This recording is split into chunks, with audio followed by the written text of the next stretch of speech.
Have you ever walked into a room where everyone is scrambling to speak, scrambling to prove themselves? But in the corner, there's a man sitting quietly, not cutting in, not interrupting. And then, all eyes slowly turn toward him. Real power doesn't need noise. It only needs to be felt. When they can't figure you out, they get restless. When they don't know what you will do, they grow cautious. And when they can't get a hold of you, sometimes they start to fear. Fear not because you threaten them, but because you are not in their hands. Silence is a blade sharper than any words. When you don't react, they can't read you. They will try to press you with questions, with stares, with uncomfortable silence. They want you to fill the gap. You don't. And in that gap, they start to hear themselves. They begin to examine every thought, every fear. What unsettles them is not you, but themselves. This world runs on reactions. News reacts. Markets react. Crowds react. The weak react the most. But you don't. A man who doesn't react is a man who cannot be controlled. Remember, predictable equals easy to pull the strings. If they know what makes you happy, what makes you angry, what you need to feel secure, they already hold the strings. Want freedom? Cut them. Speak little, anachi. Keep a straight face.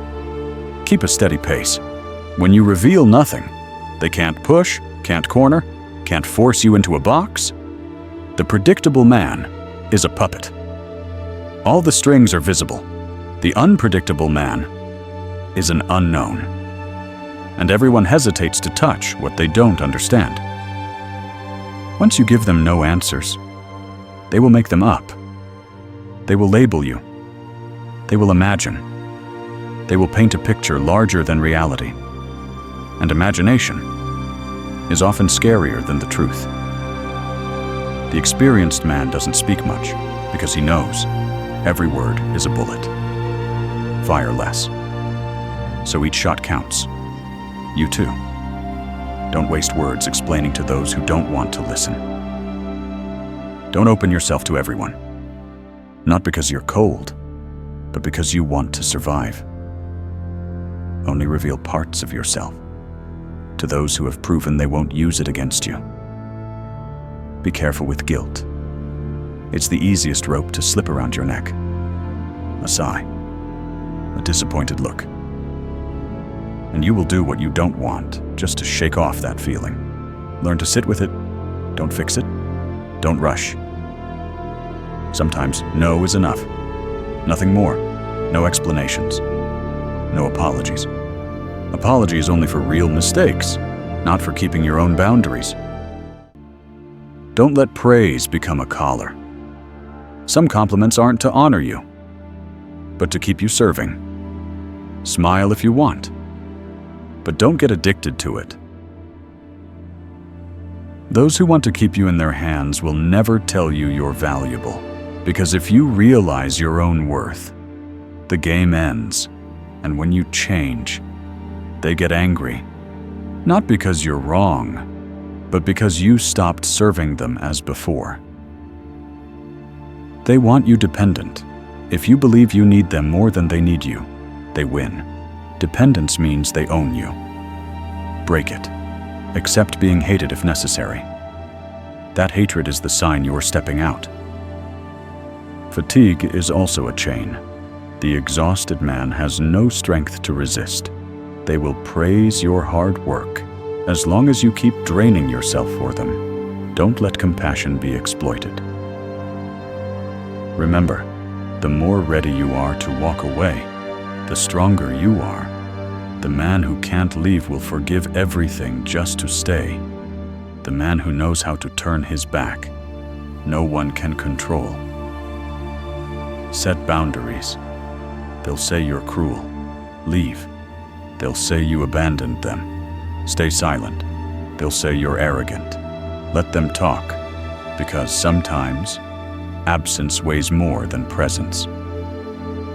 Leaving at the right time, without explanation, is the finishing blow. They will see the value of what they took for granted, and some will hate you for it.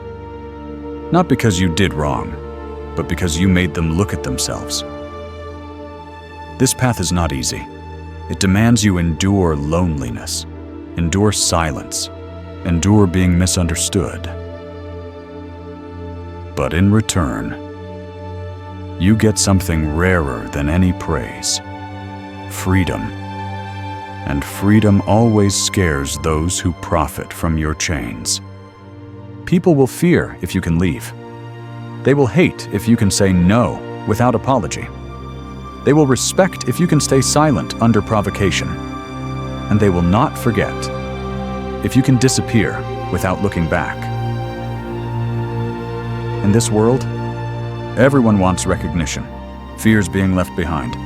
Then the man who knows how to stay silent, how to hold, and how to walk away is the man who cannot be bought, cannot be chained. Such a man, they both admire and fear. And that is the position you want to stand in. You know, people won't say outright that they have you in their grip. They just keep you busy, keep you tired, keep you tied to work, to responsibility. An exhausted man is an obedient man. They will praise your work ethic, even when you are running on empty. They will admire your sacrifice, as long as you keep sacrificing for them. They will applaud while you're wearing down. That's how this system operates. It wants you drained, to the point where you can no longer fight back. And when you're too tired to say no, you will say yes, even when your heart resists. Then there's something else, more subtle. It's your compassion. They will tell you sad stories, tragedies.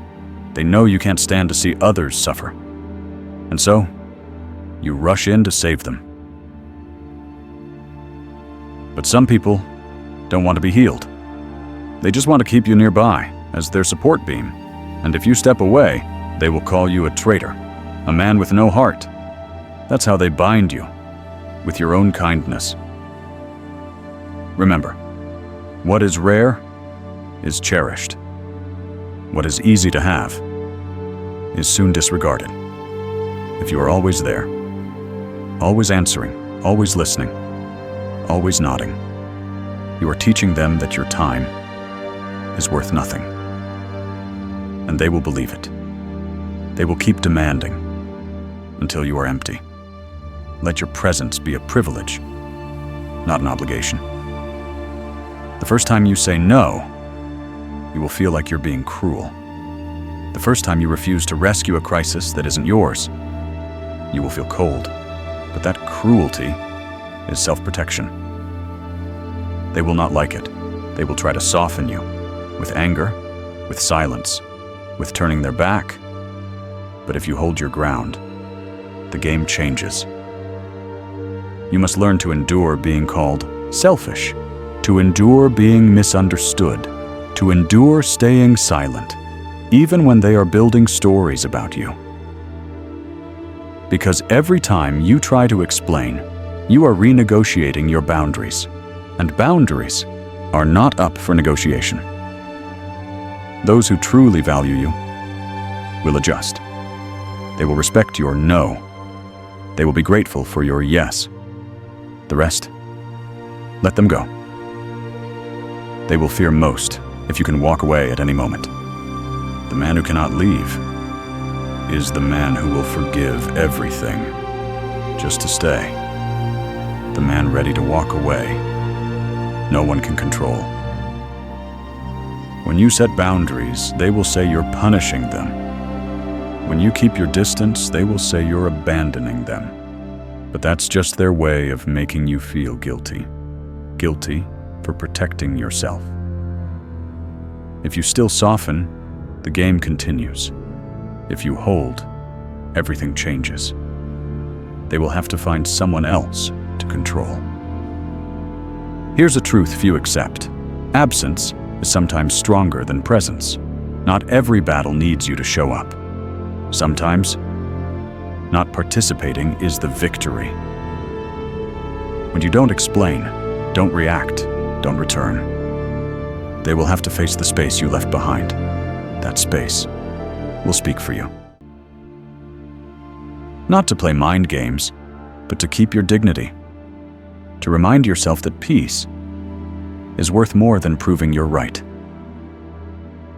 The man who cannot leave is a slave to the one who knows it. The man who always apologizes for setting boundaries is inviting others to break them. The man who is always present becomes furniture in someone else's life, useful but unnoticed.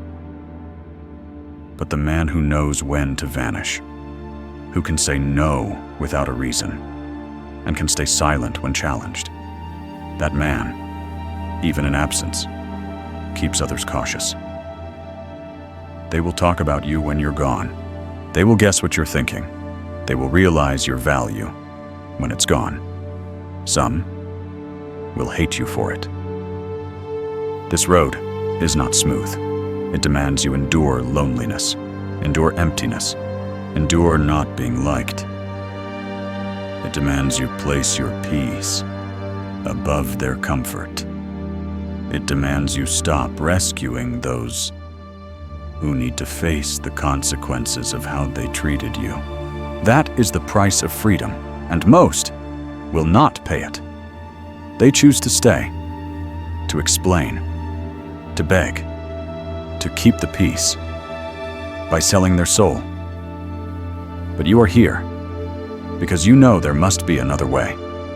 You know, there is power in walking alone as long as you keep your self-respect. Let them misunderstand. Let them tell their story. Because you have changed. You stopped sacrificing yourself to buy false peace. You stopped giving explanations to people who never truly listened. You stopped seeking love from those who only saw you as a tool. And in that change, you became something rare, uncomfortable for them, impossible to own. You are free. And freedom always frightens those used to ruling others, afraid of losing control, afraid of losing the benefits, afraid of losing the habit of having you under their hand. People will fear if you can walk away without looking back. They will hate if you can say no without apology. They will respect if you can stay silent under provocation. And they will never forget you if you can disappear at the right moment. In a world addicted to recognition, afraid of solitude, the man who knows how to stay silent, to hold, and to walk away becomes a legend. Such a man is a warning, a standard they measure themselves against, a name they mention in a low voice, because they know he cannot be controlled. Be that man, the one who cannot be bought, cannot be chained, the one that when they speak of, they both admire and fear.